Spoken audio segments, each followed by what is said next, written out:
is an amateur game. I mean, the professional side of it, there are idols and heroes and fun to watch them play. But I mean, if it wasn't for amateur golf, there would be no golf. You have to remember, when you play a golf course and you're out there for 4 hours or whatever, you're only hitting a ball for 15 minutes of that. So there's a lot of time to look around. Hello and welcome to the Top 100 Clubhouse podcast. I'm your host, James Henderson, and I'm here with Mike Koprowski, who is the mind, the genius behind Broomsedge. How are you doing, Mike? I'm well, sir. How are you? Yeah, very good, thank you. Good. Can you just give us a wee elevator pitch on Broomsedge, just so people who haven't heard it might understand what they're getting into when we're talking in this podcast? Sure. How to describe it? A bunch of psycho golf nuts got together to build a really cool, golf course. So I had started in the golf industry, learning under Kyle Franz. I don't know what it's been now, 5-6 years ago, and got a little dangerous in terms of how to actually build a golf course, and then what to look for in a piece of raw land. And so kind of as just a side project, I was working with Kyle on Southern Pines and then Eastward Ho, and did a little bit of work at Raleigh Country Club, Cabot Citrus Farms down in Tampa. Yeah. I mean, it was a great couple of years to just get that kind of exposure to just a lot of elite places. And I had spent, pretty much my whole adult life studying architecture and trying to visit the greatest golf courses in the world. So, a lot of my time with Kyle was just learning the mechanics of how you actually do this, and what you're looking for in a site and all those sorts of things. So as kind of a side project, I had always been interested in the Carolina Sandhills east of Columbia, South Carolina. I felt like there was a dearth of great golf in that area, sort of inexplicably so. You obviously have the Mecca that is Pinehurst, and then you have all this explosion in the Aiken area. But the Sandhills is stretching from, Pinehurst down through Columbia, down through Aiken, pretty much to Augusta, Georgia. And so there was just like this missing link in the Sandhills. It's this 30-mile wide corridor that just snakes its way through North Carolina, South Carolina. And so this was an area where the land was relatively affordable. Again, this was a side project for me. I'm not independently wealthy. So I was looking, the general idea was, find a great piece of land, snag it myself, and then go find investors to actually build a golf course. Spent, I don't know, a year and a half, just kind of scouting out different parcels in the Sandhills, and, was patient, knew that I wanted something that was going to be different than what had been built in the Sandhills before.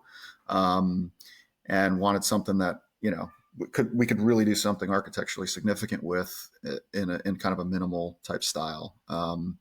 And so came across this site. I probably had looked at 20 some odd sites before looking at this site, and this site blew me away instantly because of its rambunctiousness. A lot of the land in the Carolina Sandhills, it moves somewhat predictably. There's sort of it's kind of in the name, right? It moves kind of up and down and in very gentle kind of rolling fashion.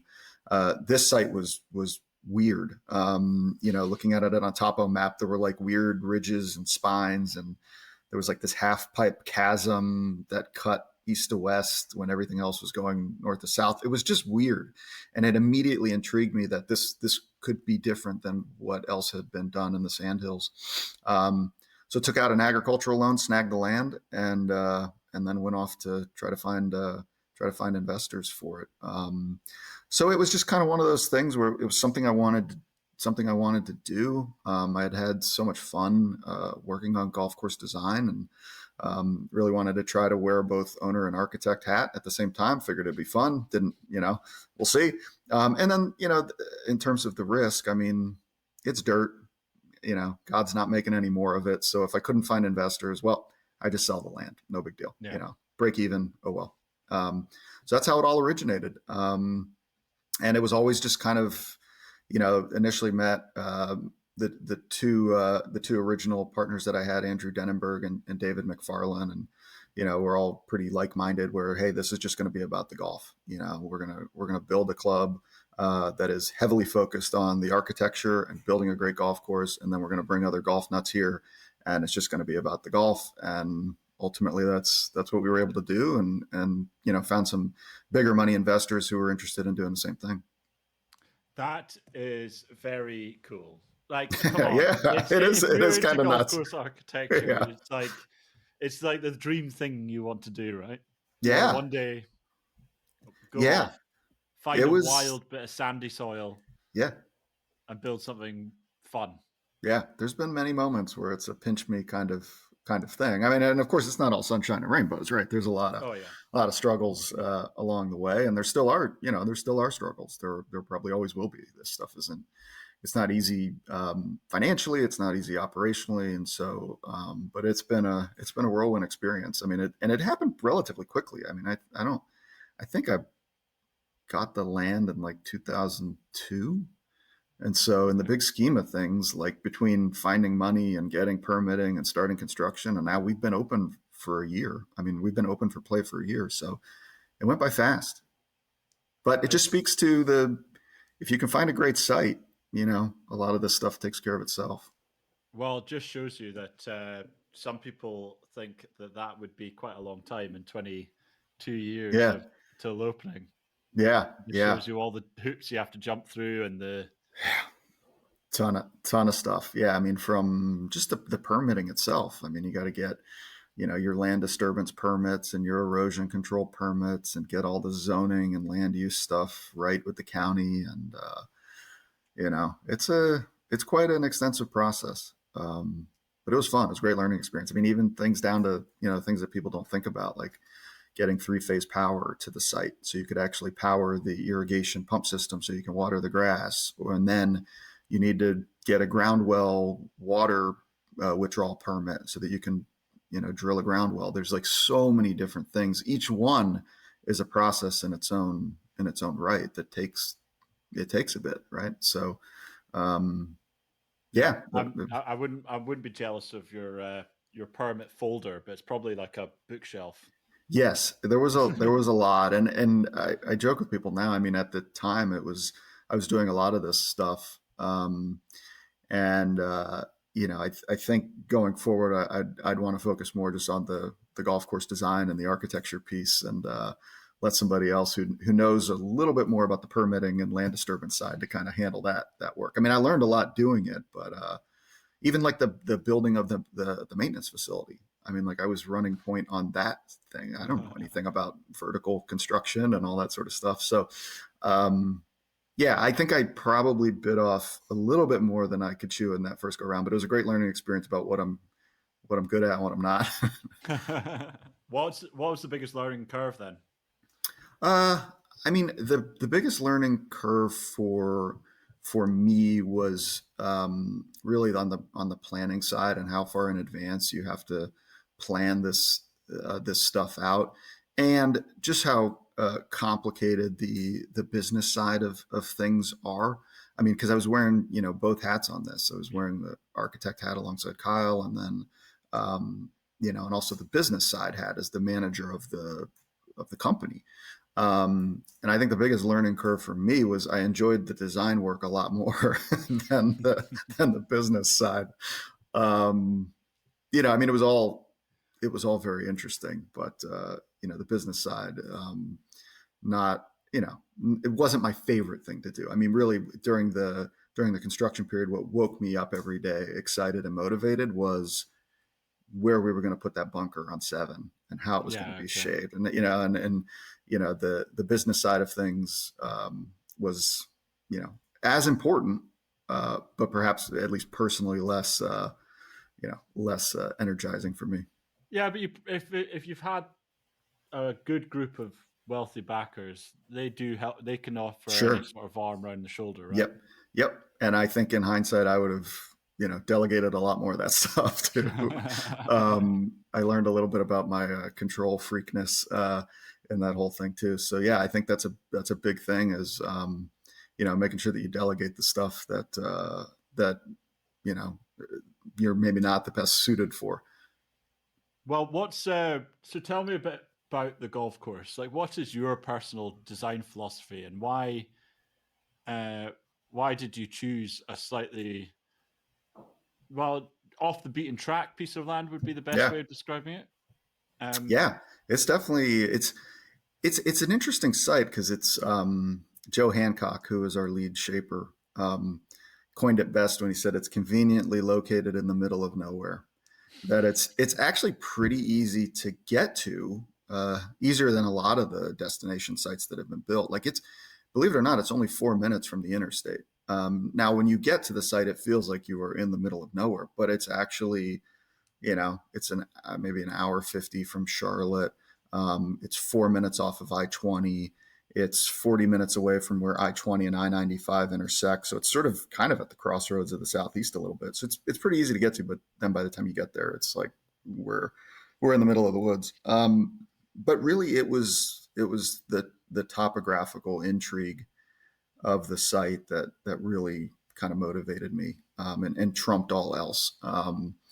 My philosophy, given that this was not a project that had an unlimited budget, as some of the projects we see today. So we needed to be very strategic and smart about the actual construction. And so the more that the land could take care of itself in terms of creating interest and intrigue, the less we had to shape, the less we had to, drain, the less we had to whatever. And so it was really about finding a site that we could just drape a golf course over and really focus on the essential elements such as, green shaping and all that sort of stuff. Not finding a site that really didn't require any earth moving. And that really drove a lot of this. But the golf course itself, I think a lot of great things came from those constraints. I mean, I've talked about this before that, we had a 197 acre footprint, of which some of those were wetlands that we couldn't use. And so really we were talking about an effective routing footprint of maybe 160 acres that we had to play with. And that's a pretty, like, in terms of modern, design, that's a really, really small acreage to work with. Really, really tiny.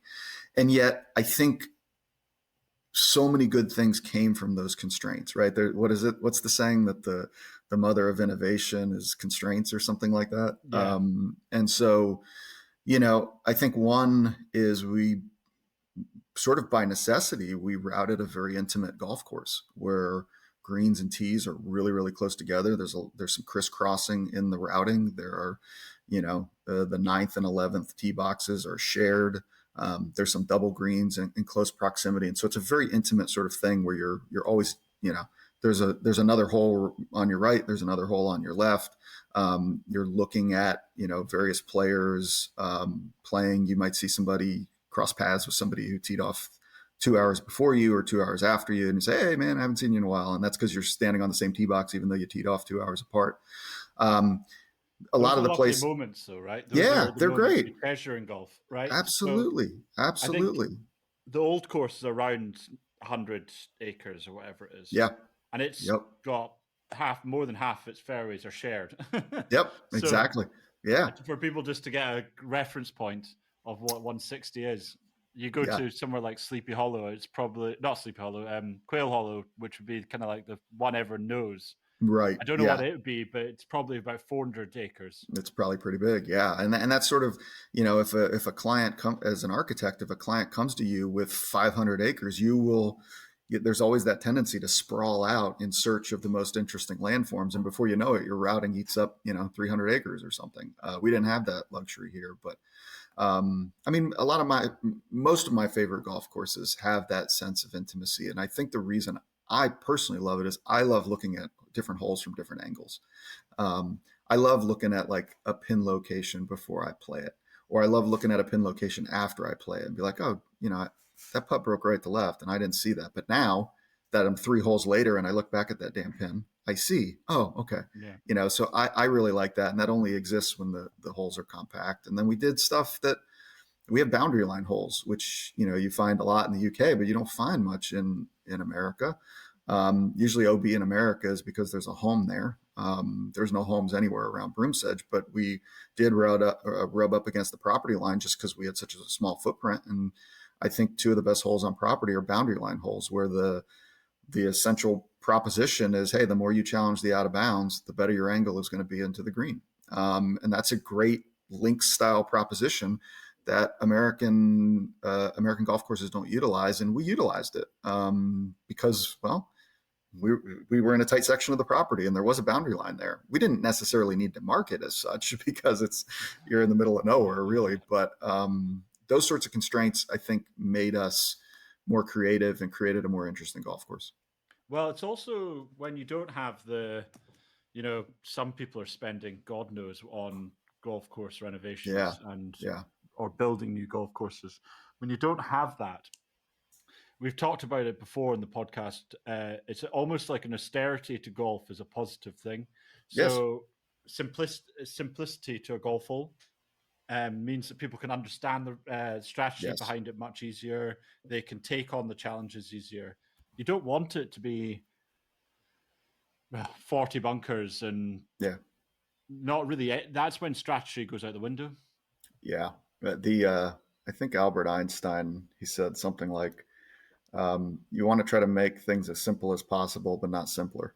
Where you still want to have some strategic complexity to a hole, but you want to make sure that it can be figured out and that it doesn't, blow people's minds with just too many complexities and too many things going on, too many bells and whistles.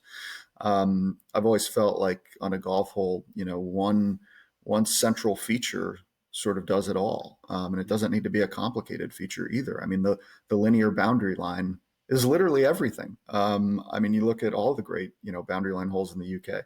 The boundary line it's the strategic feature of the entire hole. You don't need a lot of other bells and whistles other than that. And so, the budget limitations prevent you from going over the top in a way, right? They prevent you from adding too many bells and whistles. They sort of instill that simplicity. So yeah, I think you're 100% right. The fact that you've built it on a smaller property, comparatively to what's going on, did that also help the idea of the budget, because there's less earth moving, there's less.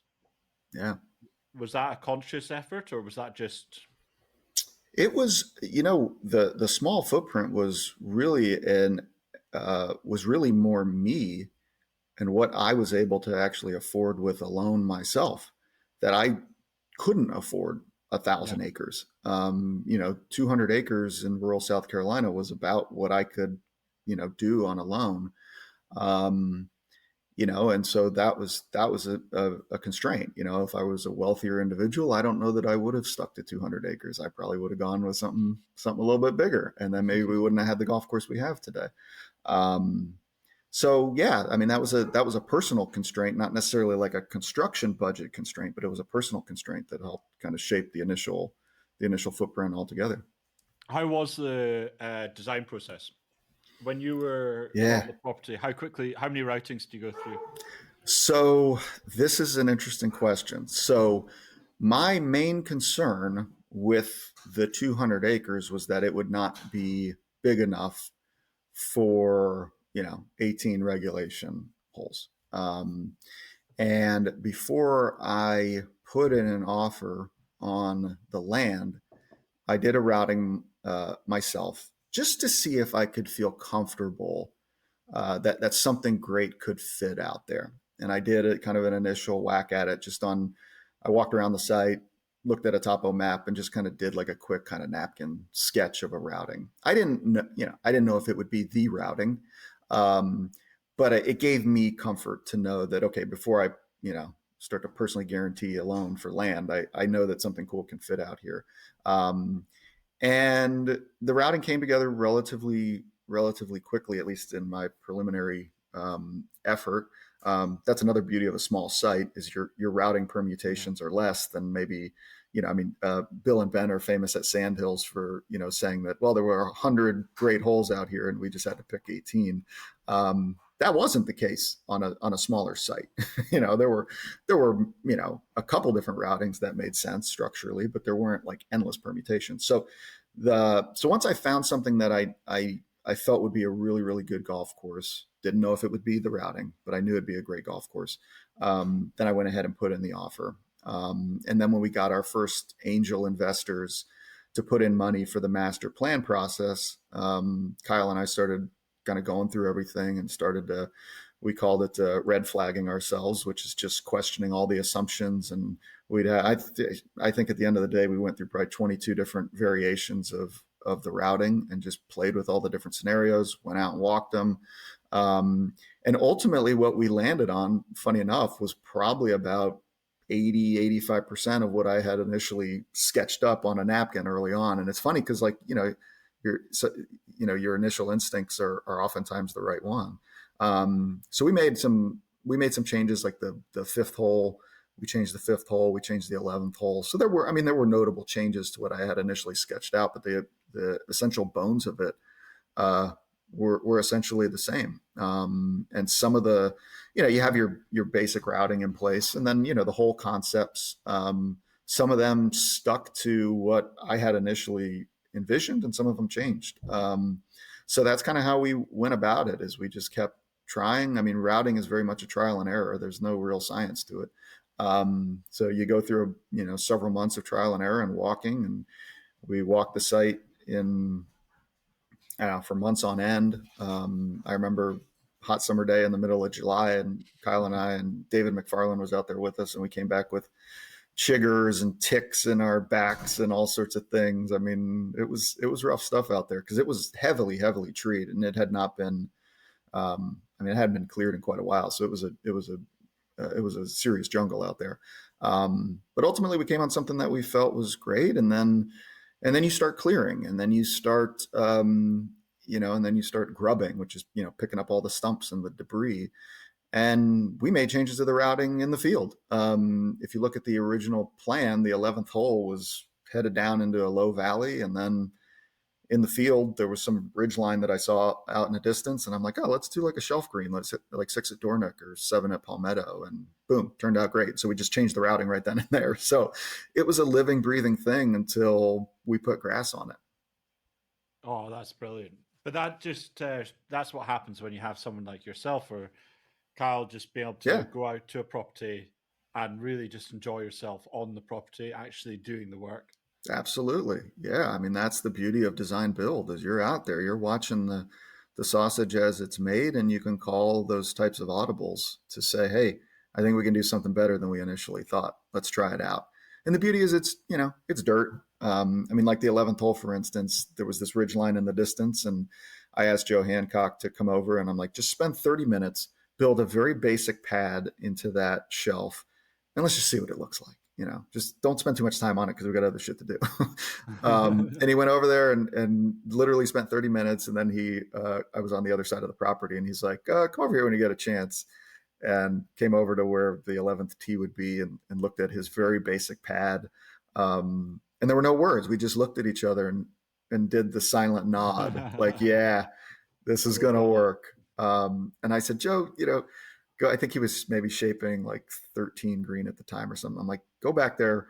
Tomorrow morning, I'm going to hop in an excavator and let me play with this thing a little bit. And then it just kept going and getting better and better. So, but that only happens if you're on site a lot, paying attention and thinking about it and, being in a machine. And that's the beauty of design build. I can't imagine. I actually, this is kind of interesting. Like I can't imagine if we just handed our plan over to a contractor to build. It would probably suck. It would probably suck. You lose the soul and essence of something. If someone sketches out an idea for a painting and you give it just to a random art student says, fill this in. Right. You lose the essence of what you're doing, right? Yeah. Yeah. And we deviated so much from the plan in so many different ways. The routing stayed intact, but where we put the bunkers on the plan has no relation to what we built in the field. None. Yeah. And I just can't imagine what Broomsedge would look like had we built the plan to spec. Not that we ever really had a spec, but I can't imagine if we tried to build it to spec. I just don't know. I don't think the golf course would be any good. Well, you're fortunate because obviously it's in that sandy Yeah. You've got great great ground for making a golf course. What's the drainage like? Have you had any problems with it, or is it just you're pretty much it's all sand, got a little bit of help here, and done? Yeah. A little bit more complicated than that. So I would, the sandhills of the Carolinas have a lot of silt and clay kind of Okay. mixed in them. And so I think you could easily call it the swirl hills, that you never quite know what you're going to get. I mean, there's some sites where, like when we were working at Cabot Citrus Farms, the sand Yeah. was like endlessly pure and endlessly deep. In the Carolina sandhills, it's a bit more hit or miss, and so you might find some spots where the sand is awesome and it goes super deep. But then, literally 20 yards in the other direction, you could dig a hole and you hit clay within 8 inches. And you're like, what is going on here? So, the drainage, there was like no going in drainage plan. We would shape it the way that we wanted, and then we would watch the water fall from the sky. We would watch it rain and see where the water was going, see if this particular bunker cavity was draining, how long it took to drain. And we built the drainage as we went, depending on what we were seeing. There were some spots where we felt like no drainage was needed. There were other spots where drainage was needed. And we installed it, and we still pick away at it. I mean, that's the other thing is drainage. I think sometimes you can go overboard with too much drainage. I mean, I guess there's no such thing as too much drainage, but there is a such thing as spending too much money on it. Yeah, 100%. Particularly when you have somewhat of a constrained budget. So kind of the strategy we took was let's put in drainage where we obviously know we're going to need it, like the valley on 2, or certain places where it's like, no doubt we're going to need drainage here. This soil sucks, or this is just super low and it's going to get a lot of water. We need a trunk line. And so you do what you know is absolutely essential.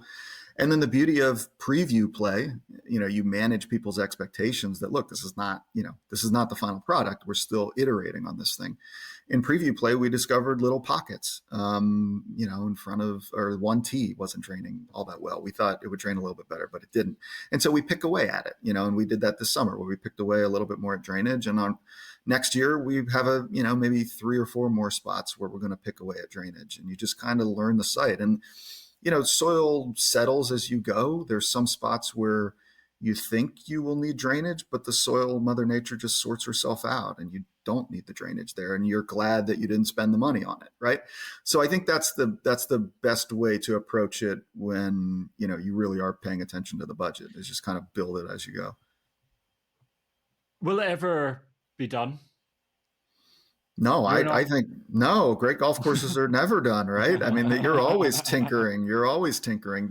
Now the changes get smaller and smaller over time, but I think you're always tinkering. I mean, look at there's a reason why Donald Ross lived just off of his masterpiece on Pinehurst number 2. I mean, it was infamous. He was always tweaking, particularly the greens right around his house, the 3rd green, the 6th green, always tinkering. And I think, as long as I'm involved with Broomsedge, there'll always be some tinkering, right? There'll always be a new tee box, or there'll always be some, let's do this or that bunker. Just, I'm a tinkerer, and that's how we built the place. And I think we'll always be doing that. And it's tough for me because I'm not a patient person either. So I have this like cognitive dissonance in my own head of I'm a very impatient person. I want things now and I want it fast, but I also intellectually understand that great golf courses take time. So I have to keep both of those thoughts in my head at the same time. That really you can't, it's not like building a McDonald's or something, right? It's just not. Mother Nature works at her own pace. And there was a great example of this on our 17th hole, which is like the sweeping dog leg right to left. And there was this big naked area left of the hole, like probably 10 acres of naked soil that we had to grade to get the water moving down to the lake. But we ended up disturbing the root beds. And so all the nice, native vegetation and the wildflowers and the broomsedge, we, disturbed all that in the grading process. And so during preview play, it was just naked soil. It looked horrible. And that was the biggest question that was asked of me by members, is like, are you guys going to fix this? And I would say Mother Nature's going to fix this. Just be patient. And now it's Mother Nature took care of it. It regerminated, revegetated. All the same stuff that was there is now back. It's all beautiful. It worked out perfectly, and we really didn't spend a dime. This episode is brought to you by the Lockhart Travel Club. We believe golf is more than a game. It's a journey. A journey we've made across 34 of the world's top 100 courses last year, and now is your turn. We curate bespoke travel experiences for passionate golfers who expect nothing but the best. Membership is limited, so join us at lockharttravelclub.com. You've obviously had a bit of a committee in the design process. You all worked together before numerous times. So, but you working for Kyle Franz, when he came to the site, did you honor him with still having the boss's acclaim? So this was an interesting dynamic. Now Kyle and I get along really well, so we never really had to have a conversation of that. But it was interesting that of course on all the other projects, it was assumed that if there was a disagreement, Kyle calls the shots. Now this one was different though, because I was wearing the ownership hat, so I was the client and the architect and the co-design all wrapped up into one. The number of disagreements there was never like a knockdown, drag out disagreement where it really, I had to like put on the hat and say, no, I am the owner. We are doing it this way. But we see things different enough to where I think we're complementary with each other. But on this project, it was like, I was going to make the final call as the owner, as any owner would be empowered to do on any project. The final calls on the design rested with me. But again, that was, we're very collaborative and we see things pretty similarly, but there are differences. I mean, I've joked with people before that if you put Kyle and me on the spectrum of like classical design, Kyle's probably closer to, if you put it on the Shinnecock versus National is a good barometer, and Kyle's probably a little bit closer to National, and I'm a little bit closer to Shinnecock. He likes a little bit more wily contours and things like that, whereas I'm a little bit more of the straightforward presentation kind of that you see at Shinnecock. Or maybe the other example is Muirfield versus the Old Course, right? Maybe that's the UK example of the spectrum. So we do see things differently enough, but it was definitely a new dynamic to it in the sense that like on this particular project, I was going to call the final things. But again, the land was so good. A lot of the concepts sort of revealed themselves to us over time. Well, that's it. Once you clear the ground and see what's out in front of you, holes tend to just appear. Right. Ground's very good at making golf holes. Yes, it is. It's better than humans are. And that's the key.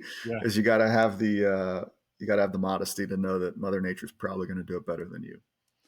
Origin of the name, hit me. There was a lot of Broomsedge out there, and my wife, I had like a list, and I had like this list of cheesy names, Ancient Shores, and all these sorts of like two-name things. ChatGPT names. Yeah, ChatGPT type stuff. Yeah. And my wife said something where she's like, and she's not a big golfer or anything, but she knows a little bit just because I'm involved with the world. And she said, I always like those one-name places, where it's just one name, Pinehurst or Oakmont, just pick one word that says it all. And I just sort of offhanded said, well, there's a lot of Broomsedge out there. And she's like, that's it. It's Broomsedge. That's the thing that was growing naturally out there. It's still the predominant native plant out there. Even when we scraped the ground of all its root bed, guess what came back? Broomsedge, so I think it just has a kind of a classy feel to it. It's one word. And it's just, it speaks to the land itself. And broom is a great shorthand too. I mean, amongst the owners and members, we don't even really say Broomsedge. We just say, hey, I'm going to Broom. Going to Broom.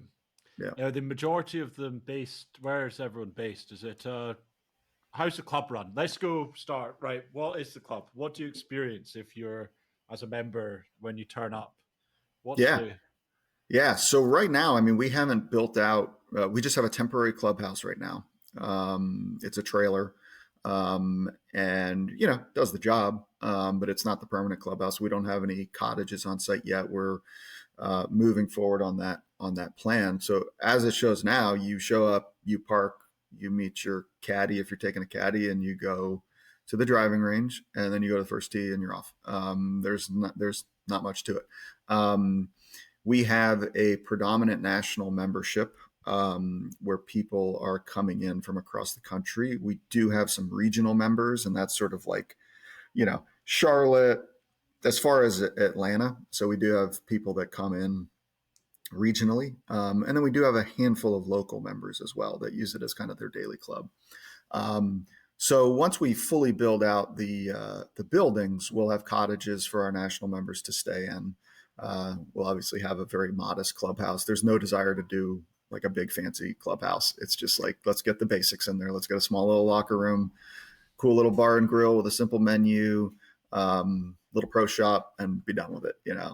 Nobody's coming here for the clubhouse. And so same thing with kind of the cottages and the guest accommodations, comfortable, great bed, great shower, everything else can be pretty modest, and get out there and play golf till you drop. That's sort of the vibe of the club. So I think we have maybe like 150 some odd members so far. We'll keep growing that as we go. We're still, are getting new members trickle in every day.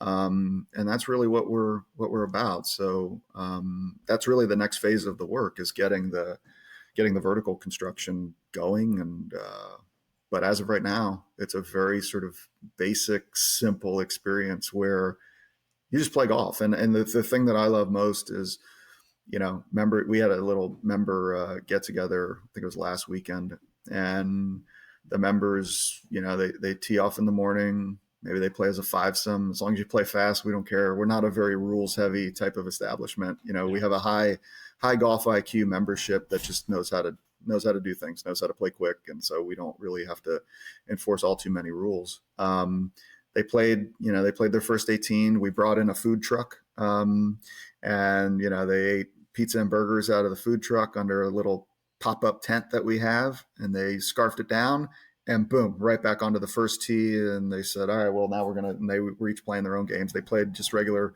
4-ball stroke play in the morning, and then in the afternoon there was like going to be an alternate shot kind of thing, and they just make up the games as they go, and they play till they drop, and then you do it again the next day. That's Broomsedge. That's amazing. What a good, what a nice environment to be part of it. It's so much fun, and it's simple. And the golf course, just, that's the other thing, is we have all these different options in terms of the golf course setup. We have a few holes where there's multiple greens that alternate from day to day. And because again, going back to the compactness of the routing, late in the day, you can play cross country golf. You just say, hey, all right, we're on, where are we? We're on 12T. We're going to go, let's play down this valley. We'll play down here, and we'll go up to 7 green, and it'll be a crazy hole, and let's have fun. And so you can make up games as you go, but it's a very, very relaxed environment where it really is just about the golf. And that's what people talk about there too. That you don't hear a lot of business chat. It's just, it's always a talk about golf course. Like the other day when I showed up, I was late for a meeting inside our little temporary clubhouse, and one of the members shouted at me and said, "Hey, we need to talk about Panmure." Because I guess he had heard me on a podcast talk about how much I love Panmure, and he's like, "Oh, we got to talk about Panmure." Like that's what the conversations are about at Broomsedge. It's just a bunch of golf nerds. It's what cool. a cool thing to be. Yeah. What a cool environment to just be part of it. Yeah, it really is. Or to start at that. It's very hard to build an environment. You could have had a load of members come in that changed that very from the start. Yeah, I mean, a lot of credit to that goes to David McFarlane, who I mentioned was one of the early, one of the 3 original amigos alongside me and Andrew Denenberg, and and he's really been running point on getting the right kind of member. And managing expectations. So, if you are looking for more of a country club type setting with the various amenities, this probably isn't the place for you. And I think, ultimately places become a reflection of the ownership group. And that, the ownership group is, a bunch of guys that love golf. We're all relatively, decent players. And we all enjoy, just golf centric places. And I think the membership has kind of, it's sort of a self-selection bias that happens, which is cool. Just quickly, you love Yeah. Pamir? Love Pamir. Love It's it. have you ever seen anywhere with that? Right, it's going to sound weird, but it's really annoyed me. I've never been to a golf course that has that weird. They've got the small teardrop dunes that dot everywhere along that section at the kind of whatever it would Yeah. be 5 on. There's Yeah, teardrop dunes. You never see them anywhere. Like they almost look like, is it Hershey's Kisses or like? Yes, basically, yeah.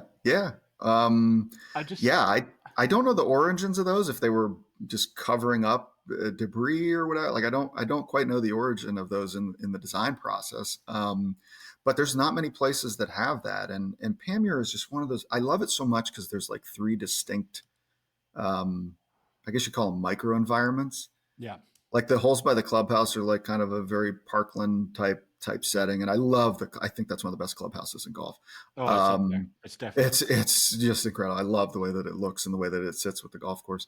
But then you get into like a linksy type couple holes. I mean, the 6th hole is just unbelievable. It's just one of the best holes in the world. And then you get like a Heathland type vibe out there as well. So I just love how it's. I love the experience. I love the greens. I think they're one of the more interesting set of greens that I've ever seen. And yeah, I just love the vibe, and I love every time I go out there, I love the experience too. Yeah. It's just simple. It's simple. It was a very brave move from them to paint the interior of the clubhouse so dark, but it's worked so well. Yes. Most people will be like, nah, no chance. Exactly. It just fits it perfectly. Yep. It's a very random thing to talk about, but no, it literally that's a big part of our conversations right now around Broomsedge is the clubhouse and the design. And there's always this balance of doing something memorable and doing something different. And so that's, I mean, a place like Pamir knocks it out of the park to me, that you remember the minute you see that clubhouse, both inside and outside, it just sticks with you forever. And I think that's a cool thing. And it interacts with the golf course so much as well that you see it from so many holes. So yeah, we talk about it a lot. Yeah. Yeah. How's the choosing what's the correct spoon and knife and fork and stuff going? Is that? Oh, I'm not getting involved with that. I told the guys, the main thing I care about is the exterior because it interacts with the golf course. You guys can, I'll defer to those that have better taste than I do in terms of the interior decorations. But the one thing I care a lot about is how the exterior interacts with the golf course, because one of the unique things is that the clubhouse location can be seen from every hole on the golf course. Oh, wow. It's one of those like Shinnecock type things. Not that we're going to build a Shinnecock style thing, but just that you can see the clubhouse from pretty much a spot on every single hole. So it's just omnipresent in the golf experience. And so I want to make sure that we nail the exterior because it's just a fundamental component of the experience. It's not like tucked away in the woods where you don't see it. It's centrally located in the middle of the routing. And it sits at the highest point, and it's just ever present. So we gotta make sure that we nail the exterior, and then smarter people than me can handle the interior design. I've always wondered about that. Okay, so memorability on golf courses, right, is quite a big thing in terms of rating, because people won't, if they can't remember 7-hole stretch, huge, right? Mm-hmm. Forgettable stuff. Now, do you know when you're going on a big drive and you're in the mountains, you know where north is, or you know where south is, but if you're driving through a flat wasteland, you have no bloody clue where you're pointing. No idea. Mm-hmm. Mm-hmm. So having those reference points of like, okay, we're going round and up, and I've always thought helps a lot with the memorability, and also understanding where you are at and around, having a peak thing. North Berwick does it with the islands along the side. Yep. Muirfield does it with the circles. It's. I've always wondered if there was no clubhouse, what people will say about memorability to when it has a clubhouse. If you had two different people, Yeah, no, it's a huge thing. It's this whole idea of sense of place that Yeah. you want to, when you remember something, it's because it's indistinguishable, or, if something is indistinguishable from other places, then you don't remember it. It just all kind of blends together. So doing those iconic sort of things, and they don't have to be complex things. I think that's one of the things where golf has gotten out of control is, people are spending a lot of money on non-golf stuff to try to make it memorable. But I mean, think about the places you've played, like what you just said, what you remember. They were simple things, or they were landforms, or they were something off in the distance, or there was a clock on the side of the clubhouse that you just remember. And those are simple things that don't require a lot of money. And I think that's what you're trying to capture. I've got a few more questions I want to ask you. Fire away. First one: special holes or features? Hit me. At Broomsedge? Yeah. Well, this is like asking me to pick my favorite child. I mean, favorite Every hole parent has one, right? Yeah, right. Yeah. My favorite hole at Broomsedge, I love them all, but it's probably 10. Because it requires such decision making off the tee, depending on where the pin placement is. I love when you're thinking about the pin placement on the tee box. Yeah. And 10 was a hole that I think part of the reason I love it so much is because it didn't come to us until later. Like the whole concept was always a bit amorphous. We didn't quite know what to do with the landform. But it ends up being a little bit of a shorter par 4 where the tee shot is kind of a similar decision to what you have to make at 10 at Shinnecock, where at about like if you're playing the tips, at about like 250 or 255, the fairway plummets down into a very low valley.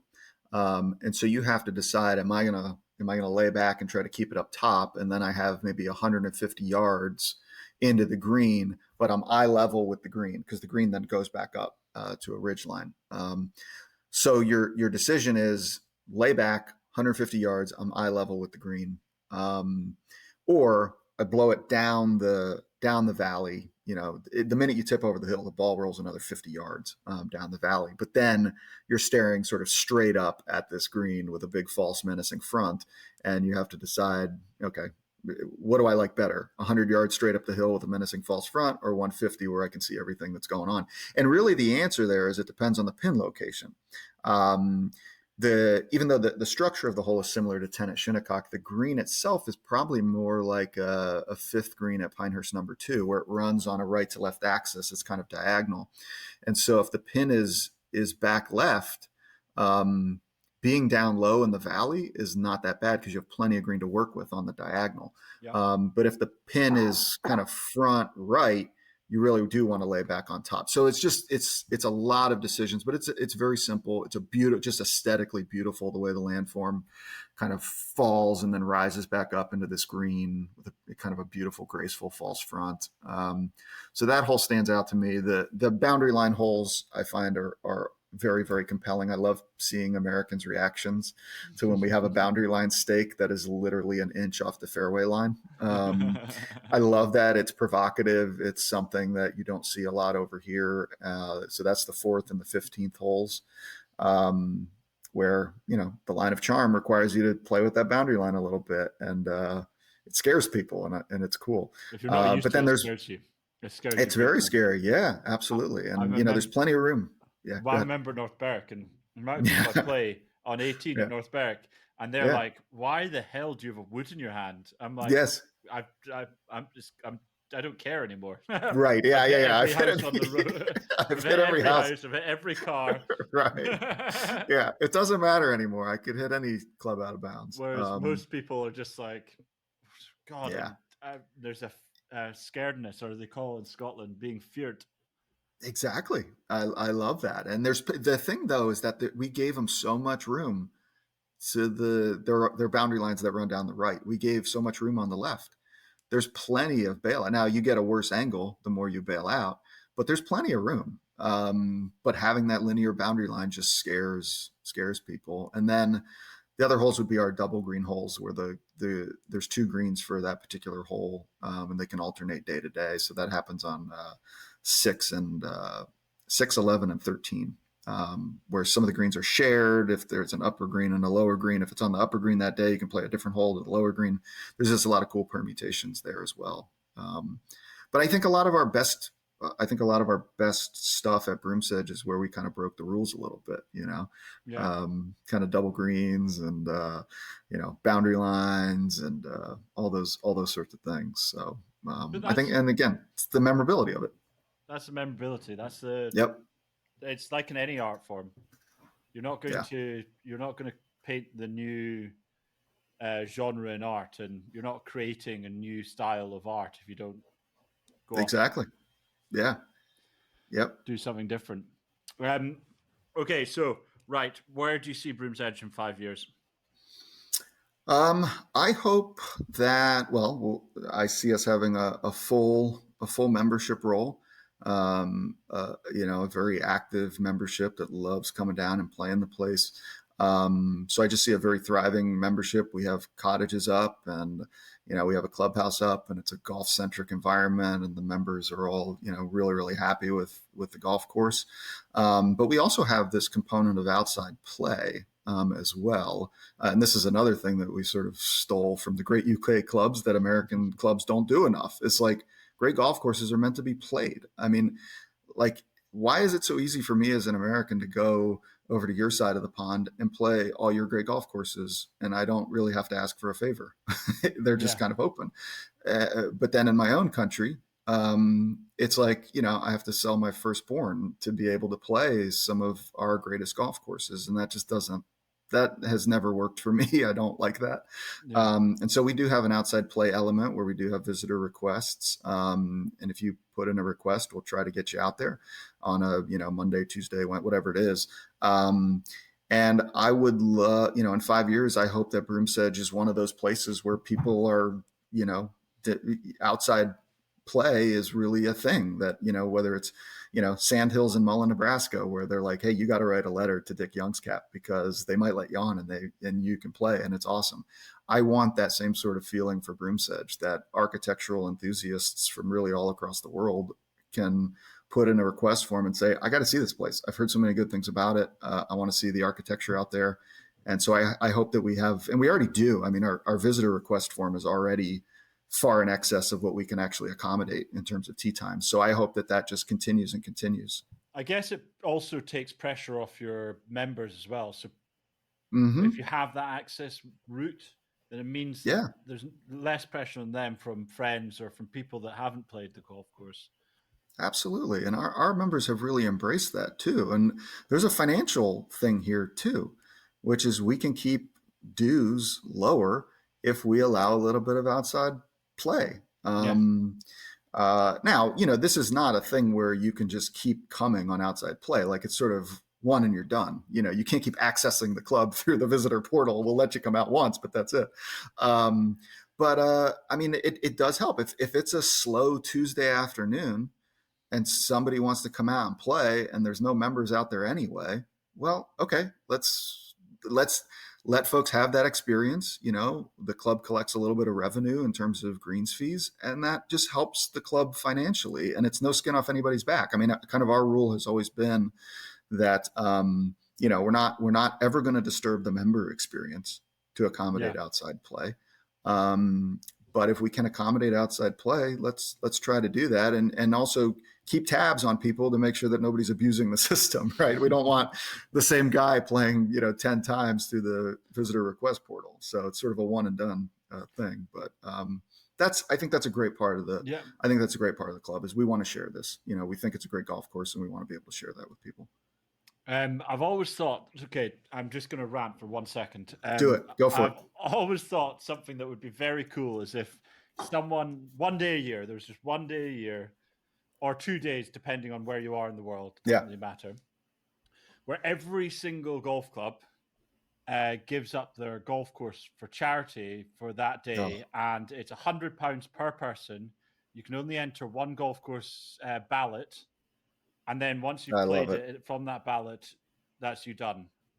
So I then you love go it. to a different, next year you go to somewhere else. And then, so then you raise a huge amount of money across the whole of America or whole of, Oh yeah, and yeah, then it means that because they're all on the same day, you'd have like Augusta National and Shinnecock and yeah. National all competing for the, and then you don't chuck out the people, get the money, I everyone love gets it. cheap access, and then there's a huge amount of money for charity.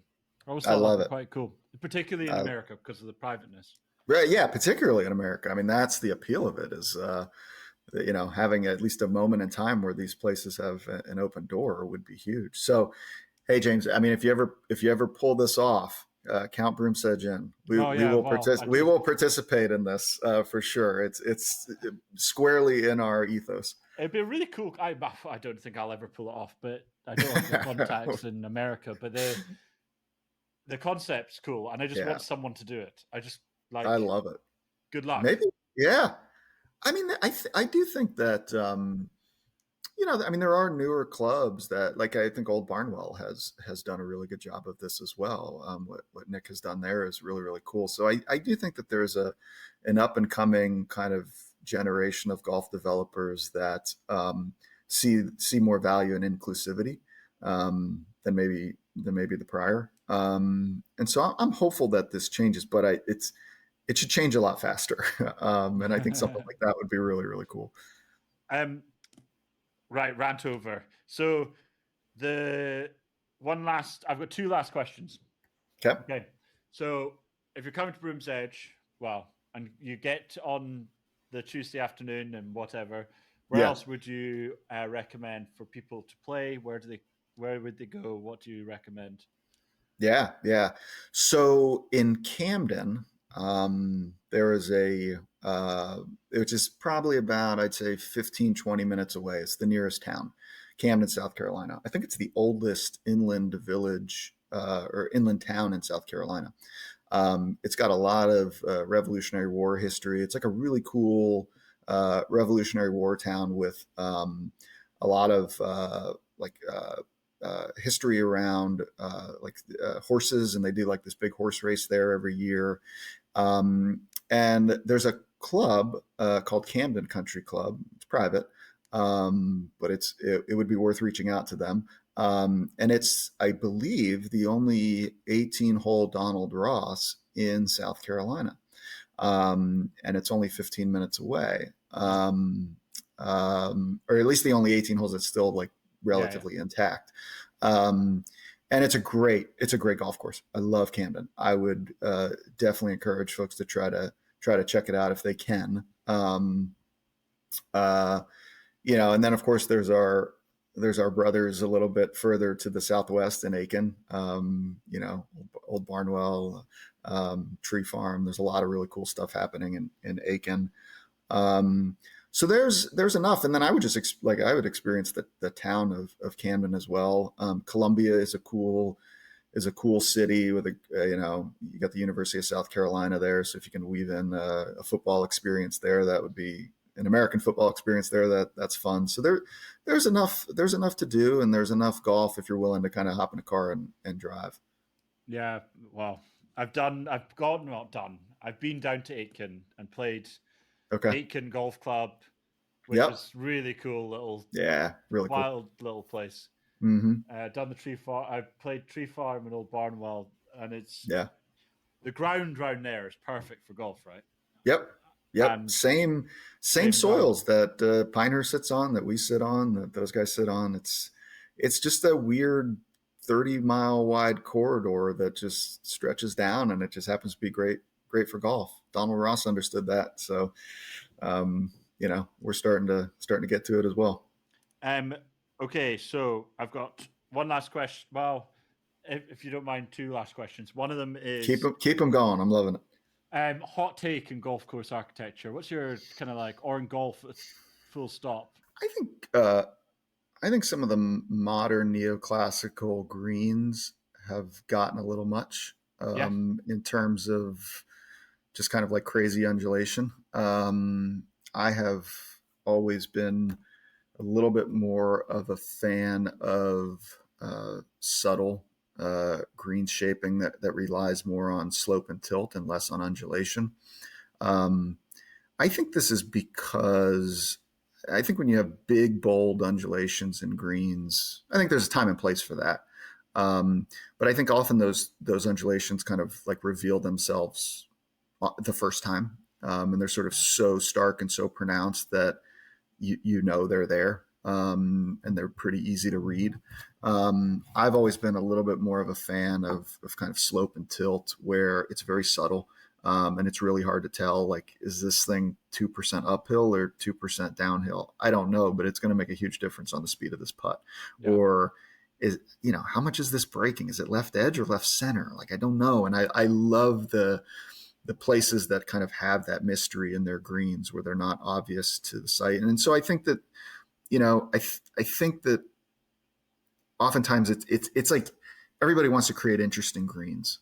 And I think the easy way to create interesting greens is just do a lot of pronounced stuff. Yeah. But I think maybe it's gotten a little bit too much, and we need to figure out how to do subtle and interesting at the same time. And I think the other kind of corollary to that is kind of excessive micro shaping in front of greens. Kind of I think that now we have modern machinery, and it's really easy to move dirt with the flick of an excavator or a bulldozer. And I think there's always this temptation to kind of like, shape a little too much. And I've always been of the opinion that if you really want people to try ground game shots, give them cleaner entrances into the greens where they can expect more predictable bounces. I think if you have too much micro shaping in front of greens, there's too much variability in what the ball might do. If you hit 2 inches on the side of a knob and it bounces way this way, and if you hit on the other 2 inches of the knob, it goes way that way. Time and a place for that. Maybe that's a feature you use if people are out of position. But I think if you're in a correct position, then I think having a cleaner approach into greens is what is going to get people to go low. For me, when I see a lot of shaped undulation in front of a green site, my instinct is to go aerial and just go over it because I don't know what the bounce is going to do. So, and we tried this really hard at Broom, is just to give people nice clean entrances and just be restrained on the approaches, because I think people are not going to go low unless there's some level of predictability in the bounce. So those are kind of my hot takes. It's just kind of a way of, I would agree, saying restraint.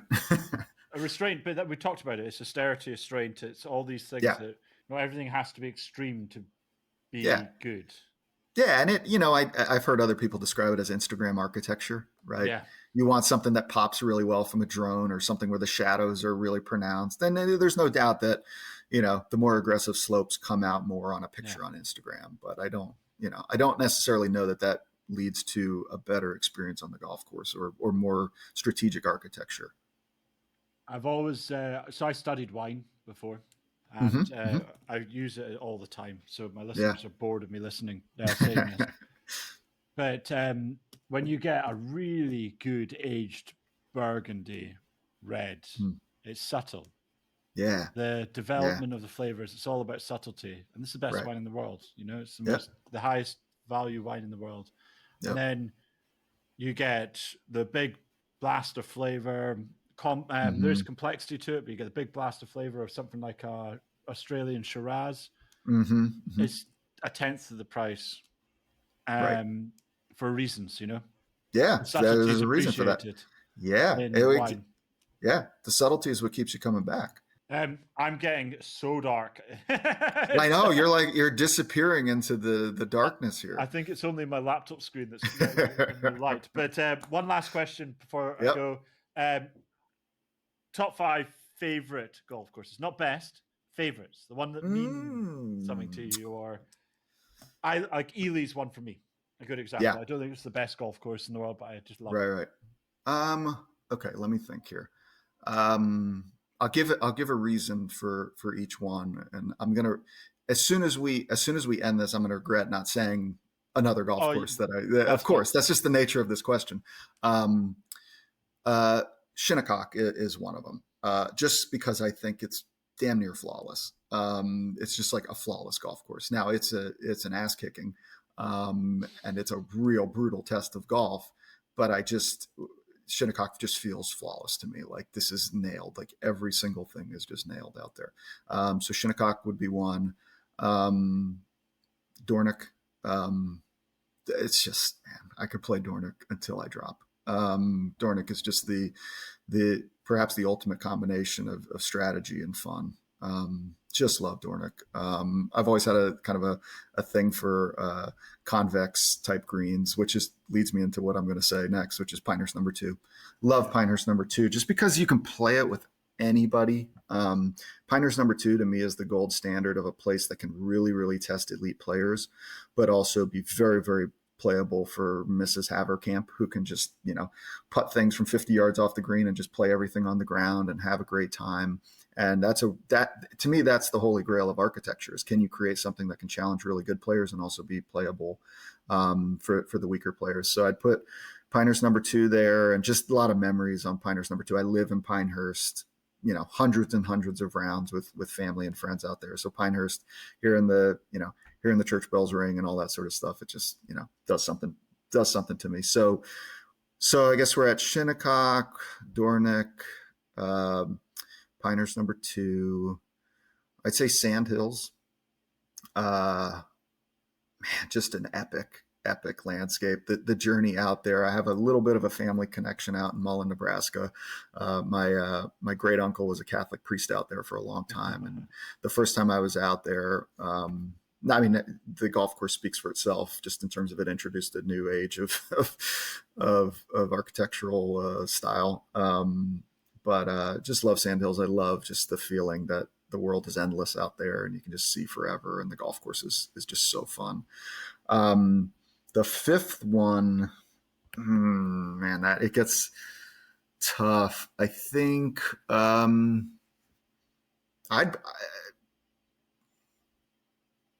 maybe Panmure, as we talked about during the break. Maybe Panmure. I absolutely love Panmure. I just love the micro environments out there. I love the clubhouse. I love the simplicity. It's a great walk too. It's a really simple walk. It's just it's the best walk. And I think that's why it comes into my fifth. And I don't think it's in the top 5 golf courses in the world, right? No. That wasn't, That's not the question. That's not the question. It's what places.